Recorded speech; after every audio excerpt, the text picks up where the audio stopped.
নমস্কার, সিডবি এমএসএমই সংবাদ কার্যক্রমে আপনাদের সকলকে হার্দিক অভিনন্দন। আজ এই শৃঙ্খলার 11তম পর্ব। থিম হল export opportunities for MSMEs and export regulation. আজকের বিষয় শুধুমাত্র ব্যবসার সম্প্রসারণ নয়, এটি সেই পরিবর্তনের কথা যেখানে একটি স্থানীয় উদ্যোগ নিজের সীমানা ছাড়িয়ে বিশ্ব বাজারের সঙ্গে যুক্ত হয়। রপ্তানি শুধুমাত্র পণ্য বিক্রি করার নাম নয়, এটি একটি সম্পূর্ণ যাত্রা। নিবন্ধন থেকে শুরু করে নিয়মানুবর্তিতা পর্যন্ত, নথিপত্র প্রস্তুতকরণ থেকে শুরু করে পরিবহন ও সরবরাহ পর্যন্ত, অর্থ পরিশোধের মাধ্যম থেকে শুরু করে বৈশ্বিক বিশ্বাসযোগ্যতা পর্যন্ত। আর আজকের পর্বে আমরা এই যাত্রাকেই আরো ভালোভাবে বুঝব, জানবো যে এমএসএমইদের জন্য রপ্তানি কেন গুরুত্বপূর্ণ, কোথায় কোথায় সুযোগ রয়েছে, কোন কোন নিয়ম মেনে চলতে হবে, কিভাবে শুরু করবেন এবং কোন কোন প্রকল্প থেকে আপনার ব্যবসা লাভ করতে পারে। আমি অমিত অরোরা, আর দূরদর্শন স্টুডিওতে রপ্তানির উপর আলোচনা করবার জন্য স্বাগত জানান ডক্টর জগৎ শাহকে। নমস্কার। নমস্কার। আপনি একজন আন্তর্জাতিক বাণিজ্য উপদেষ্টা, গ্লোবাল নেটওয়ার্কের প্রতিষ্ঠাতা এবং রপ্তানি বাস্তুতন্ত্রের সঙ্গে প্রায় 3 দশক ধরে যুক্ত। আর আজকের পর্বটি অত্যন্ত বিশেষ, কারণ আজ আমাদের সঙ্গে দর্শকরাও উপস্থিত রয়েছেন, তাই আপনাদের সকলকে অভিনন্দন। নমস্কার ডক্টর জগৎ। সবচেয়ে প্রথমে আপনার কাছে জানতে চাইব যে এমএসএমইদের জন্য রপ্তানি কেন গুরুত্বপূর্ণ। যখন একটি কোম্পানি রপ্তানি শুরু করে তখন সে পুরো পৃথিবীতে নিজের পণ্য এবং ব্যবসায় সর্বোত্তম কার্যপদ্ধতি বুঝতে পারে, ফলে তার ভারতের ব্যবসাও উন্নত হয়ে যায়, আর বিদেশি প্রতিযোগিতার মধ্যেও ভারতে তারা আরো ভালোভাবে ব্যবসা করতে পারে। আমরা যদি ভারতের রপ্তানির কথা বলি তো 45% অবদান এমএসএমই সেক্টর থেকেই আসছে। তো এখানে আরো কতটা সম্ভাবনা রয়েছে, কোন কোন সেক্টরে সুযোগ আছে? সম্ভাবনা প্রচুর রয়েছে। আমি সবসময় একটা কথা বলি যে রুটি, কাপড়, বাসস্থান, পড়ালেখা, ওষুধ আর ভ্রমণ, এই 6টি এমন জিনিস যাতে পৃথিবীতে কখনোই মন্দা আসে না, কারণ এগুলো দৈনন্দিন প্রয়োজনীয় জিনিস। তো এগুলো তো রয়েছেই, এছাড়া রয়েছে ইঞ্জিনিয়ারিং, বিলাসদ্রব্য, পরিষেবা। তো ডক্টর জগৎ, যদি কোনো এমএসএমই ব্যবসায়িক রপ্তানি যাত্রা শুরু করতে চায় তবে কি প্রস্তুতি নেবে আর কোথা থেকে শুরু করবে? তো সবচেয়ে প্রথমে তো একটা কোম্পানির ব্যাংক অ্যাকাউন্ট থাকতে হবে, তারপর তার প্রয়োজন ইম্পোর্টার এক্সপোর্টার কোড নাম্বার, এবং সেটি পাওয়ার পর এক্সপোর্ট প্রমোশন কাউন্সিলের মেম্বারশিপ, জিএসটি রেজিস্ট্রেশন, তারপর ব্যাংকের একটি এডি কোড থাকে, এবং একদম শেষে থাকে আইসগেটের রেজিস্ট্রেশন, যেটি কাস্টমসের হয়ে থাকে। এটি আইনি উপায়ের ক্ষেত্রে ন্যূনতম প্রয়োজনীয়তা। তো আইইসি কোড অর্থাৎ ইম্পোর্টার এক্সপোর্টার কোড এর জন্য যদি নিবন্ধন করতে হয় তবে উদ্যোগ কোথায় যাবে? তো ওটা আজকাল সবই অনলাইন হয়ে গেছে। আমি যতগুলো জিনিস বললাম সবই অনলাইন। তো অনলাইনে ডিজিএফটির ওয়েবসাইট রয়েছে, সেখানে যান এবং খুবই স্বচ্ছ এবং স্পষ্ট, খুবই সহজ উপায় বলা আছে কিভাবে ফর্ম পূরণ করতে হবে, অনলাইনে ফি জমা দিতে হবে, আর একই দিনে আইআইসি কোড এসে যায়। আর এডি কোড যেটি অথরাইজড ডিলার কোড, এটি কি ব্যাংকের অ্যাকাউন্ট? হ্যাঁ, এটা ব্যাংকের। ওটাও অনলাইন। ওটা ব্যাংকের তথ্যের মাধ্যমে জমা করতে হয়, কারণ যখন রপ্তানি করি তখন বৈদেশিক মুদ্রা যেটা আসা উচিত, তার জন্য রিজার্ভ ব্যাংক অফ ইন্ডিয়ার কিছু নিয়মকানুন রয়েছে যেগুলো এডি কোড দিয়ে নিয়ন্ত্রিত হয়। ডক্টর জগৎ, আপনি যে আইসগেটের কথা বললেন এটি একটু বিস্তারিতভাবে বলুন। আইসগেট হলো কাস্টমসের একটি সাইট। এতে যে কোম্পানি রপ্তানি করতে চায় সবচেয়ে প্রথমে সেই পণ্য ভারত থেকে অনুমোদিত পণ্য কিনা তা এতে চলে আসে, আর দ্বিতীয়ত যে মূল্য আমরা ঘোষণা করছি রপ্তানির তা সঠিক কিনা, আর যেসব নথিপত্র আন্তর্জাতিক মানদণ্ড অনুযায়ী শিপিং বিল তৈরি করে তা আইসগেটের মাধ্যমেই তৈরি হয়, এবং সেখান থেকেই এটাও ট্র্যাক হয় যে পেমেন্ট যা আসার কথা, যা রিজার্ভ ব্যাংক অফ ইন্ডিয়ার নিয়ম অনুযায়ী এক্সপোর্ট করবার পর 15 মাসের মধ্যে আসা উচিত, এডি তা ওই আইসগেট থেকেই ট্র্যাক করা হয়, এবং শেষে ইবিআরসি তৈরি হয়, যে একটা ডকুমেন্ট আমাদের দিতে হয় যখন আমরা রপ্তানির আর্থিক সুবিধা দাবি করি। সেখান থেকে এ ট্র্যাকিং হয় এবং তার মাধ্যমে পরবর্তীতে একজন এমএসএমই রপ্তানি প্রণোদনা পেয়ে থাকে। বেশ, তো আসুন রপ্তানি যাত্রার সঙ্গে যুক্ত যেসব গুরুত্বপূর্ণ পরিভাষা রয়েছে সেগুলো একবার শেয়ার করি। এক্সপোর্ট ইকোসিস্টেমের সঙ্গে যুক্ত কিছু গুরুত্বপূর্ণ পরিভাষা। আইইসি অর্থাৎ ইম্পোর্টার এক্সপোর্টার কোড, আন্তর্জাতিক বাণিজ্যের জন্য প্রাথমিক পরিচয়পত্র। এডি কোড অর্থাৎ অথরাইজড ডিলার কোড, রপ্তানিকারকের নির্ধারিত ব্যাংক অ্যাকাউন্টকে কাস্টমস প্রক্রিয়ার সঙ্গে যুক্ত করে। আইসগেট অর্থাৎ ইন্ডিয়ান কাস্টমস ইলেকট্রনিক গেটওয়ে, এটি সিবিআইসি ডিজিটাল পোর্টাল যেখানে শিপিং বিলস, কাস্টমস ক্লিয়ারেন্স এবং রপ্তানি সংক্রান্ত নথি পুঞ্জীভূতকরণ করা হয়। ডিজিএফটি অর্থাৎ directorate general of foreign trade, রপ্তানি সংক্রান্ত সমস্ত প্রক্রিয়াকে সহজ এবং সুসংগঠিত করতে সহায়তা করে। ডক্টর জগৎ, যখন এক্সপোর্টসের কথা ওঠে তখন অনেক সময় এমএসএমইরা ভাবেন যে নথিপত্রের কাজ খুব জটিল হবে। তো কোন কোন নথিপত্রের প্রয়োজন পড়ে আজকাল সবই স্বয়ংক্রিয় হয়ে গেছে এবং অনলাইন। তো যেসব নথিপত্রের প্রয়োজন, একটা হলো ইনভয়েস, যাতে আপনাকে লিখতে হবে যে আপনার পণ্য কি, দাম কি, একক মূল্য আর কত মোট। আর দ্বিতীয়টি হলো প্যাকিং লিস্ট, কারণ আমদানিকারক দেশ এবং এমনকি আমাদের ভারতের কাস্টমস দেখে যে ভেতরে যে কন্টেনার, যে মালপত্র রয়েছে তার প্যাকিং লিস্টের সঙ্গে মিলছে কিনা। আর তারপর থাকে শিপিং বিল, এরপর থাকে বিল অফ লেডিং, যা শিপিং কোম্পানি দিয়ে থাকে। যেমন আমাদের ভারতে এলআর হয়, তেমনি জাহাজের জন্য বিএল হয় এবং এয়ারের জন্য এয়ারওয়ে বিল হয়, বিমানযোগে শিপমেন্টের জন্য। তো ওটা, আর তারপর বিনিময় বিল থাকে যা ব্যাংককে দিতে হয়। শেষে ইবিআরসি, কারণ পেমেন্ট এসেছে তো এতটা, আর একটি উৎপত্তি সনদ। যেসব মুক্ত বাণিজ্য চুক্তি আমরা স্বাক্ষর করেছি তার অধীনে এটি প্রমাণিত হওয়া উচিত যে ওই দেশে সে মালপত্র এসেছে তা ভারত থেকে এসেছে। স্যার, যেমন আপনি বললেন যে যদি ভারতে বিক্রি করা হয় আর যদি বিদেশে বিক্রি করতে চাওয়া হয়, তবে কিছু মানদণ্ড, সনদপত্র, নিয়মানুবর্তিতা জরুরি। কোনগুলো এগুলো? প্রতিটি দেশের নিজস্ব নিয়মানুবর্তিতা এবং নিয়মাবলী রয়েছে। আর ইন্টারন্যাশনাল ট্রেড সেন্টার জেনেভার একটি ওয়েবসাইট রয়েছে, সেখান থেকে প্রতিটি দেশের সার্টিফিকেশন পাওয়া যায়। তো সেই সার্টিফিকেশন প্রয়োজন। আর দ্বিতীয়ত ব্যবসায়িক মানদণ্ড রয়েছে, যেমন যদি কোনো আইএসও সার্টিফাইড কোম্পানি হয়, তার বিদেশে যে ক্রেতা রয়েছে তার মধ্যে বেশি যেন বিশ্বাস জন্মায় যে আমরা একটি কোম্পানির সঙ্গে লেনদেন করি। আর এখন ইউরোপের মধ্যে সিবিএএম এসেছে, যা কার্বন নির্গমের ওপর ভিত্তি করে তৈরি হয়। তো এখন এমএসএমইদের বুঝতে হবে যে সিবিএএম কে আমরা কিভাবে প্রত্যায়িত করব, আর তারপর আমরা পণ্য সামগ্রী রপ্তানি করতে পারবো। হ্যাঁ, তো প্রত্যেকেই চায় যেন যাত্রা ঝামেলাহীন হয়। তো কেউ যদি প্রথমবার রপ্তানি করে থাকে, তবে সেই এমএসএমইরা কোথায় এই সমস্ত পরামর্শ পেতে পারে? ভারত সরকার প্রচুর এমন ওয়েবসাইট রয়েছে। বাণিজ্য মন্ত্রকের ইন্ডিয়া ট্রেড পোর্টাল বলে একটা আছে, যা অত্যন্ত বিস্তৃত, পূর্ণাঙ্গ। এতে আপনি ফ্রিকোয়েন্টলি আস্কড কোশ্চেন্সে আপনার যা কিছু মাথায় আসে সব কিছু খুঁজুন, উত্তর পেয়ে যাবেন। দ্বিতীয়ত ডিজিএফটি এর ওয়েবসাইটে প্রচুর তথ্য রয়েছে। এক্সপোর্ট প্রমোশন কাউন্সিল, যা বাণিজ্যিক মন্ত্রকের অধীনে আসে, এমন 32টি এক্সপোর্ট প্রমোশন কাউন্সিল রয়েছে, তাদের ওয়েবসাইটে প্রচুর তথ্য আছে। তারপর ইসিজির ওয়েবসাইটে আছে এক্সপোর্ট ক্রেডিট গ্যারান্টি কর্পোরেশন, যা ভারত সরকারের একটি সংস্থা। আর ভারত সরকার যে ডিজিটালাইজেশন করেছে এবং যে তথ্য ব্যবসায়িক গোষ্ঠীর জন্য অনলাইনে রয়েছে, তার কোথাও নেই, অন্য কোনো দেশ নেই, এমনকি উন্নতি দেশেও নেই। এটা আমি সবসময় খুব গর্বের সঙ্গে বলে থাকি। একটি ছোট বিরতির জন্য থামবো, তারপর ডক্টর জগৎ শাহের কাছ থেকে জানবো যে প্রায়শই এফটিএ এর কথা বলা হয়। তো কি এই ফ্রি ট্রেড এগ্রিমেন্ট, কিভাবে এটি রপ্তানিকারকদের সাহায্য করে থাকে, এবং সাথে আপনাদের জানাবো এক্সপোর্ট প্রমোশন মিশন সম্পর্কে। আমাদের সঙ্গেই থাকুন।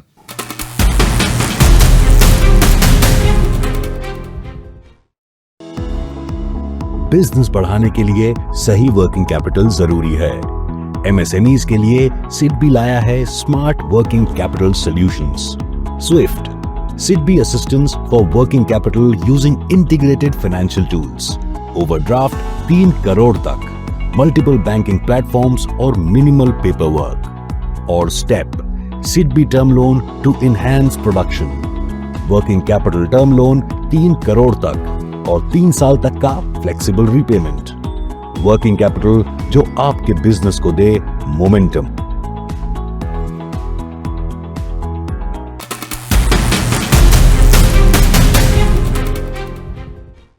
আপনারা দেখছেন অনুষ্ঠান সিডবি এমএসএমই সংবাদ। আজ আমরা আলোকপাত করছি এক্সপোর্ট অপরচুনিটিজ ফর এমএসএমইজ এর উপরে। আমাদের সঙ্গে রয়েছেন ডক্টর জগৎ শাহ। বিরতিতে যাওয়ার আগে আমরা এফটিএ এর উল্লেখ করেছিলাম, ফ্রি ট্রেড এগ্রিমেন্টস, কিভাবে এই চুক্তিগুলো এমএসএমইদের সাহায্য করে থাকে। ফ্রি ট্রেড এগ্রিমেন্টে দুটি দেশের মধ্যে থাকে এবং কিছু ফ্রি ট্রেড এগ্রিমেন্ট ভারতের একাধিক দেশের সঙ্গেও রয়েছে। তাতে সবচেয়ে বড় কথা যা একজন এমএসএমই রপ্তানিকারকের জন্য, তা হলো তাকে শুল্ক খুব কমই দিতে হয়, প্রায় শূন্য। তো আমরা বিগত প্রায় 6 বছরে ভারতে 9টি ফ্রি ট্রেড এগ্রিমেন্ট স্বাক্ষর করেছি।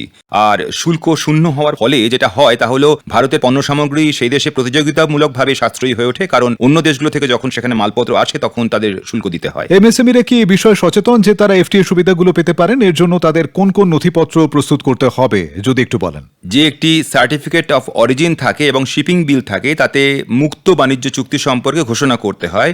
যে ভারতীয় বাণিজ্য পোর্টাল রয়েছে, ভারতীয় বাণিজ্য পোর্টাল, তার ভেতরেও ভারত সরকার প্রতি এইচএস কোডের জন্য লিখে রেখেছে এই কোডের জন্য মুক্ত বাণিজ্য চুক্তি প্রযোজ্য কিনা। আর সমস্ত মুক্ত বাণিজ্য চুক্তি বাণিজ্য মন্ত্রকের ওয়েবসাইটে আপলোড করা রয়েছে। তো তথ্য তো সবই আছে, আমাদের সেটা একটু দেখতে হবে, অধ্যয়ন করতে হবে এবং সুবিধাও নিতে পারি। নথিপত্র প্রস্তুতকরণের জন্য মূলত দুটি কাজই করতে হয়, ঘোষণা করতে হয়। আর ভারত যদি কোনো দেশের সঙ্গে এফটিএ চুক্তি করে তবে সেটা কি আজীবন বহাল থাকে? হ্যাঁ, এটি আজীবনই থাকে, কারণ এর কোনো সময়সীমা থাকে না। তবে মাঝে মধ্যে সংশোধন কিংবা পরিবর্তন বা উন্নতি উভয় দেশের চুক্তির অধীনে চলতেই থাকে। বেশ, তো আসুন জেনে নেওয়া যাক কিভাবে এফটিএ গুলো এমএসএমইদের জন্য যুগান্তকারী পরিবর্তনকারী হতে পারে। এফটিএস এমএসএমইদের জন্য গেম চেঞ্জার। আমদানি শুল্ক ও মাসুলের হার কমে যায়। পণ্য সামগ্রী বিশ্ববাজারে আরও বেশি প্রতিযোগিতামূলকভাবে সাশ্রয়ী হয়ে ওঠে। দ্রুততর কাস্টমস ছাড়পত্র, নতুন নতুন দেশে বাজারে প্রবেশের সুযোগ সরল হয় এবং এফটিএ গুলো রপ্তানি সম্প্রসারণের নতুন দরজা খুলে দেয়। আপনারা দেখছেন অনুষ্ঠান সিডবি এমএসএমই সংবাদ, যেখানে প্রতিটি উদ্যোগের গল্প হয়ে উঠবে এক একটি অনুপ্রেরণা। আজ আমরা আপনাদের যে গল্পটি দেখাচ্ছি সেটি হলো আলপাইন অ্যাপারেলস প্রাইভেট লিমিটেডের। আসুন জেনে নেওয়া যাক কিভাবে এই সংস্থাটি নিজের রপ্তানি যাত্রার মাধ্যমে তাদের স্বপ্নকে দিল এক নতুন উড়ান।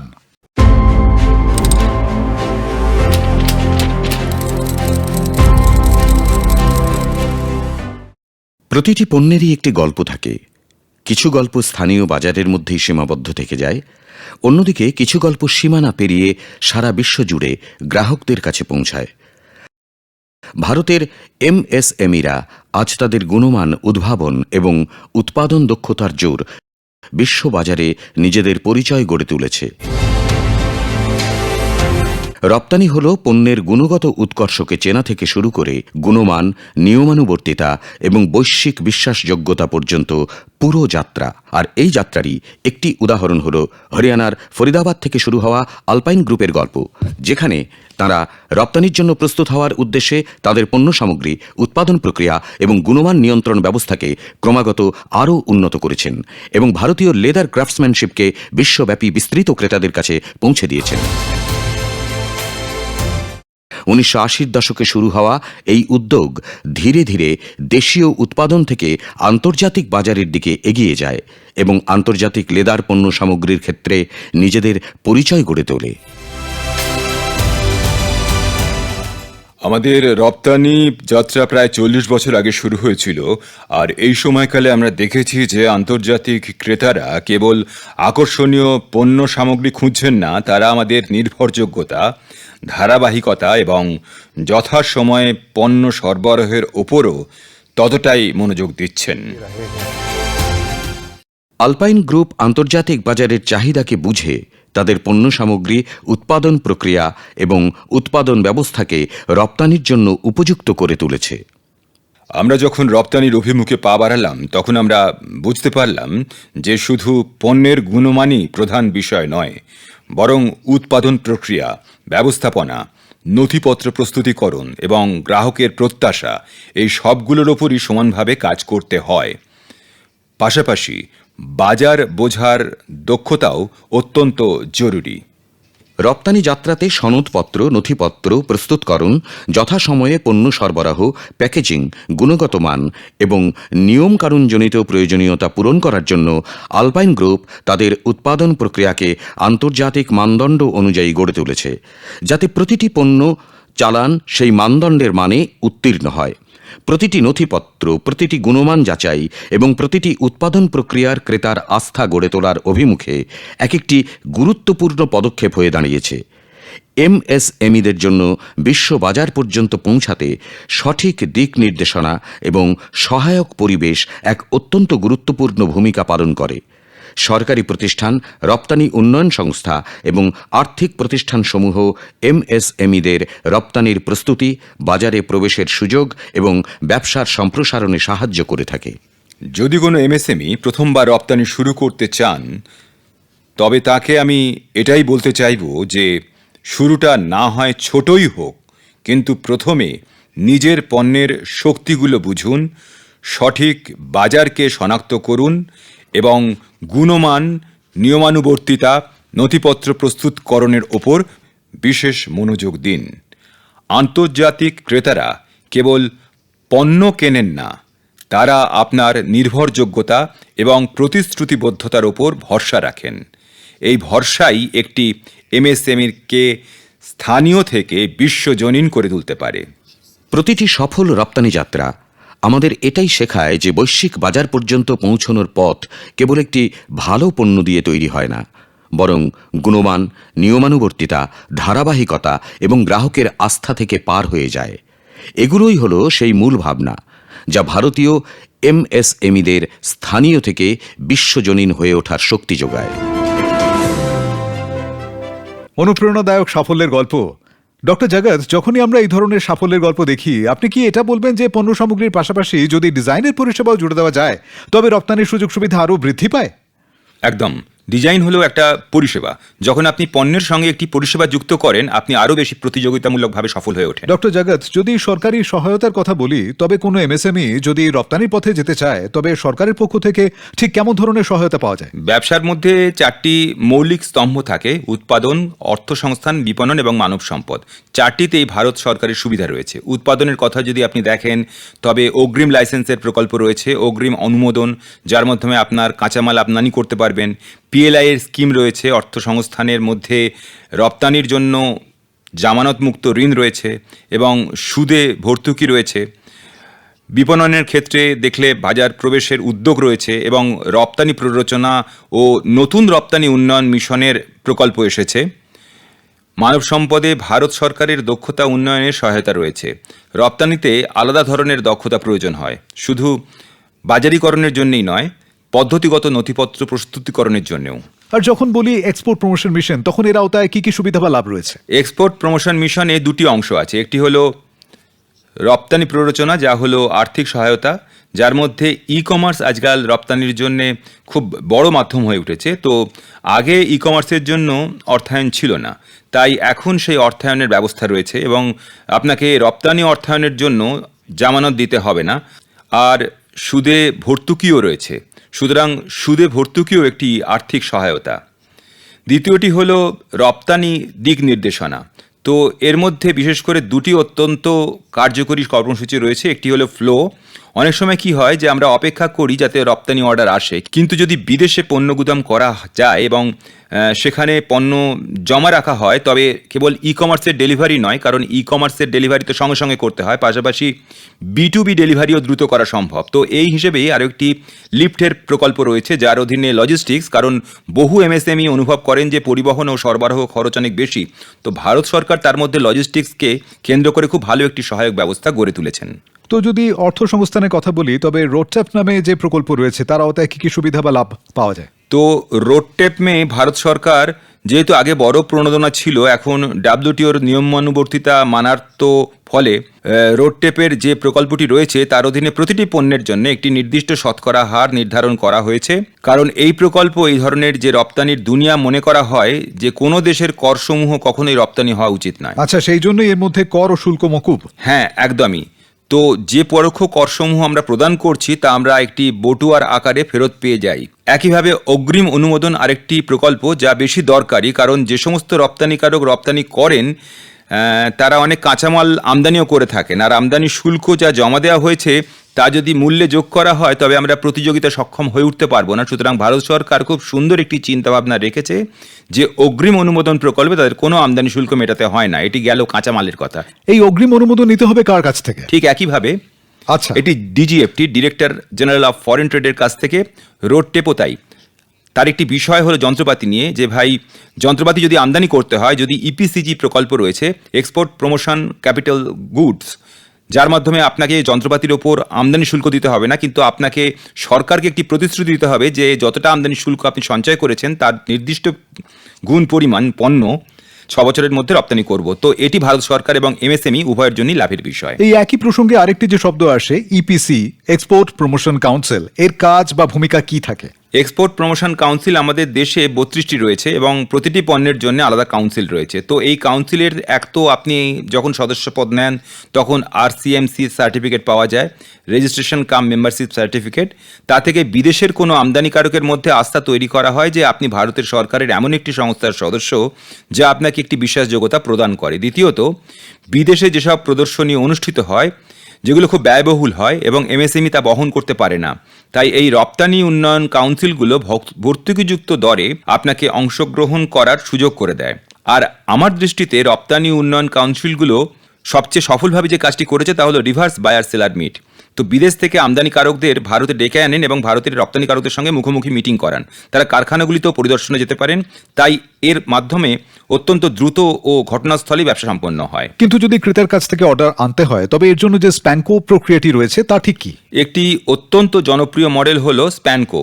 তো এস মানে সাসপেক্ট, কোন দেশটি আমাদের পণ্যের আমদানিকারক হতে পারে, তারপর সেই দেশে কে প্রসপেক্ট অর্থাৎ কে আমদানি করতে পারে।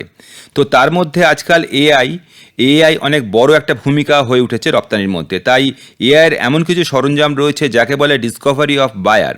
সেই এআই টুলসের মধ্যে দিয়ে আমরা ক্রেতা খুঁজে বের করতে পারি, আর তার পরের ধাপে তাকে বলা হয় পি প্রসপেক্ট, তারপর অ্যাপ্রোচ এ, তারপর তার মধ্যে যোগাযোগ করতে হয় যাকে বলে engagement with the buyer. Engagement with the বায়ারের জন্য আজকাল আর্টিফিশিয়াল ইন্টেলিজেন্সের অনেক টুলস রয়েছে। এরপর এন নেগোশিয়েট, ক্লোজ এবং অর্ডার। তো এই স্প্যানকো সাইকেলটিকে যদি কোনো এমএসএমই বাস্তবায়ন করে তবে খুব সহজেই তারা রপ্তানির জন্য অর্ডার পেতে পারে। বেশ, তো চলুন আরও একবার রিক্যাপ করে নেওয়া যাক যে এমএসএমইদের রপ্তানি যাত্রাতে সরকার কিভাবে সহায়তা করে। এমএসএমইদের জন্য রপ্তানির যাত্রাতে সরকারি সহায়তা, আর্থিক সহায়তা, রপ্তানি ঋণ, চলতি মূলধন এবং আর্থিক সহায়তার জন্য road tap, interest equalisation scheme এবং রপ্তানি উন্নয়ন মিশনের মতো উদ্যোগগুলো সাহায্য করে থাকে। বাজারে প্রবেশাধিকার, বৈশ্বিক ক্রেতা, বাণিজ্য প্রসার এবং আন্তর্জাতিক পরিচিতির জন্য বাজারে প্রবেশের সহায়তা, বাজারে প্রবেশের উদ্যোগ এবং রপ্তানি উন্নয়ন কাউন্সিলগুলো সহযোগিতা প্রদান করে। নিয়ম কানুন পালন ও সহায়তা, মানদণ্ড, শংসাপত্র এবং নথিপত্র বিষয়ক নির্দেশিকার জন্য ডিজিএফটি, ইপিসি এবং নির্দিষ্ট ক্ষেত্রভিত্তিক প্রতিষ্ঠানসমূহ এমএসএমইদের রপ্তানির জন্য প্রস্তুত করে তোলে। পরিবহন ও ডিজিটাল সহায়তা, সরবরাহ শৃঙ্খল এবং রপ্তানি প্রক্রিয়াকে সহজ করার জন্য আইস গেট, লেফট, ফ্লো এবং ডিজিটাল এক্সপোর্ট প্ল্যাটফর্মগুলো সহায়তা প্রদান করে। প্রশিক্ষণ ও সক্ষমতা বৃদ্ধি, দক্ষতা এবং রপ্তানি সংক্রান্ত বোধগম্যতাকে মজবুত করার জন্য রপ্তানি অভিমুখ এবং জেলাভিত্তিক সহায়তা কর্মসূচির সহায়তা দেয়। আরও একটি ছোট বিরতির জন্য থামবো এবং বিরতির পরে আমরা দর্শকদের প্রশ্নগুলো অন্তর্ভুক্ত করব, সঙ্গে জানাবো ই কমার্স বেসড এক্সপোর্ট সম্পর্কে। আমাদের সঙ্গে থাকুন।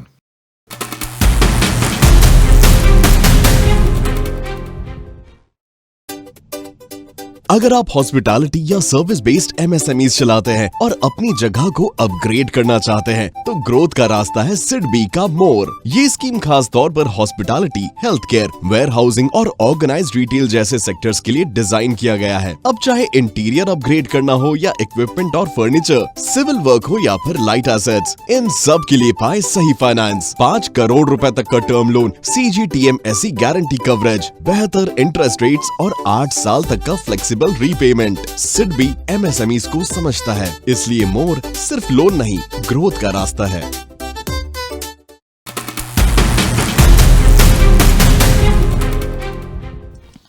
আপনারা দেখছেন সিডবি এমএসএমই সংবাদ। আজকের অনুষ্ঠানে আমরা আলোচনা করছি যে এমএসএমইদের জন্য এক্সপোর্টস অর্থাৎ রপ্তানির ক্ষেত্রে কি কি সম্ভাবনা রয়েছে। ডক্টর জগৎ, যেহেতু ডিজিটাল যুগ, আজকাল ই কমার্স রপ্তানির কথা বলা হয়ে থাকে, তো এটিকে কিভাবে বোঝা যায় এবং আপনি কিভাবে দেখছেন এই সেক্টরের উন্নতি? পুরো দুনিয়ায় বিশেষ করে কোভিডের পরে ই কমার্সের জনপ্রিয়তা অনেক বেড়ে গেছে। তো ই কমার্স যদি রপ্তানি করতে হয় তবে একে তো অ্যাগ্রিগেটার্স রয়েছে যাতে আপনি নিবন্ধন করুন, এবং দ্বিতীয়ত নিজের স্বতন্ত্র পোর্টাল থেকেও করতে পারেন। কিন্তু দুই পরিস্থিতিতে আপনার কাছে আপনার যে সমস্ত সামগ্রী, জিনিসপত্র বা পণ্য রয়েছে তা সেই দেশেতে মজুত করে রাখতে হবে। তো আজ দুনিয়ার সবচেয়ে বড় ই কমার্স মার্কেট হলো আমেরিকা, ইউএসএ, আর দ্বিতীয়টি হলো ইউরোপ। ই কমার্সকে কেন্দ্র করে ভারত সরকার এতটাই দারুণ নিয়মকানুন তৈরি করেছে যে ই কমার্স অত্যন্ত সহজ ও সাবলীল হয়ে গেছে। কিন্তু আপনার কি মনে হয় যে রপ্তানিকারকদের জন্য এটা জরুরি যে যে পণ্য রয়েছে তা যেন সময়ের মধ্যে ডেলিভারি করে দেওয়া হয়? হ্যাঁ, সময় মতো ডেলিভারি, কারণ সেখানে নিয়ম এরকম যে আপনি যে সময় বলেছেন তার মধ্যে ডেলিভারি না হলে আপনাকে টাকা ফেরত দিতে হয়। আর দ্বিতীয়টি হলো গুণগত মান, কারণ গুণগত মান যদি ঠিক না থাকে তাহলে রিটার্ন পলিসি রয়েছে। ই কমার্সের রিটার্ন পলিসি আমরাও তো এখনও কিছু কিনি, ঠিকঠাক না থাকলে ফেরত দিয়ে দিই। সুতরাং রপ্তানির ক্ষেত্রেও একই বিষয়। তো এই দুটো জিনিস কিন্তু খেয়াল রাখার মতো বিষয়। আর অনুষ্ঠানে এখন সময় হলো দর্শকদের কিউএনএর। আজ আমাদের সঙ্গে বহু এমএসএমইর প্রতিনিধি অনুষ্ঠানে উপস্থিত রয়েছেন।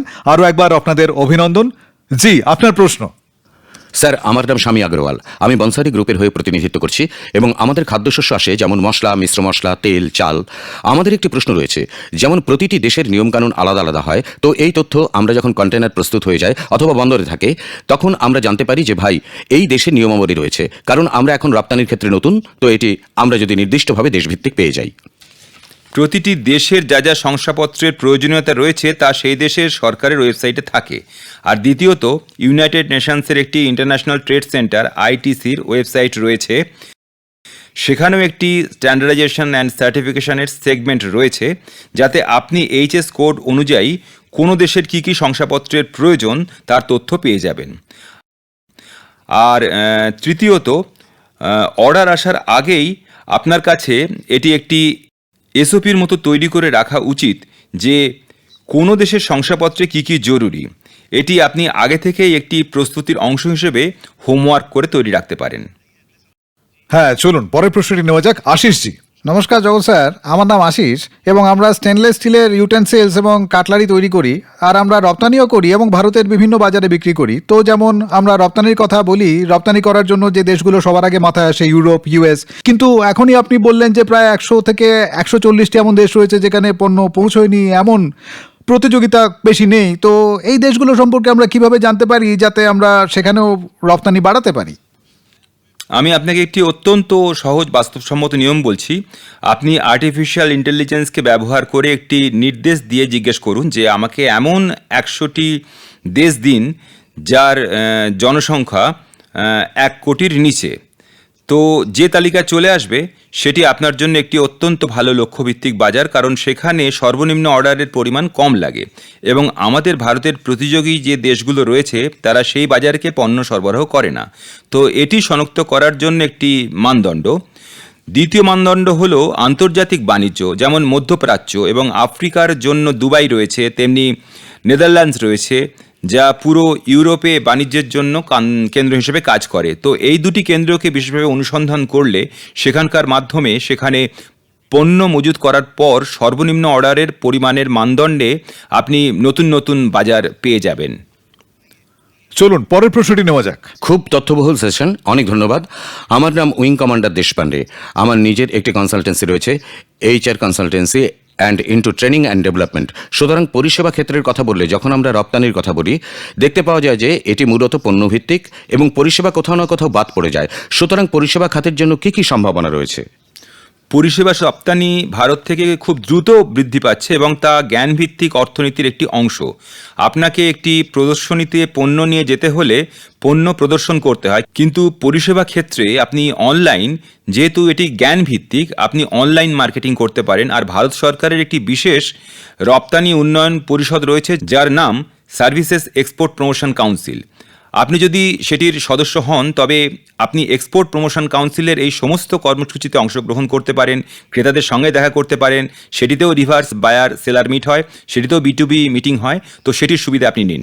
আর আপনিও যদি সিডবি MSME সংবাদের অংশ হতে চান, কোনো মতামত জানাতে চান, তবে আপনি আমাদের ইমেল করতে পারেন। আমাদের ইমেল অ্যাড্রেসটি নোট করে নিন, samvad@sidbi.in। আর যাওয়ার আগে আপনাদের জানিয়ে রাখি যে সিডবি MSME সংবাদের পরবর্তী অর্থাৎ 12তম পর্বের থিম হবে জেম, অর্থাৎ গভর্নমেন্ট মার্কেটপ্লেস, যেখানে আমরা জানবো যে কিভাবে জেম পোর্টালে নিবন্ধন করা যায় এবং কিভাবে আপনার ব্যবসা সরকারি দরপত্র ও সংগ্রহ সংক্রান্ত সুযোগ সুবিধা নিতে পারে। আর আজ অনুষ্ঠানে এসে রপ্তানির ওপর আমাদের তথ্য দেওয়ার জন্য ডক্টর জগৎ শাহ, আপনাকে অনেক অনেক ধন্যবাদ, অভিনন্দন। ধন্যবাদ।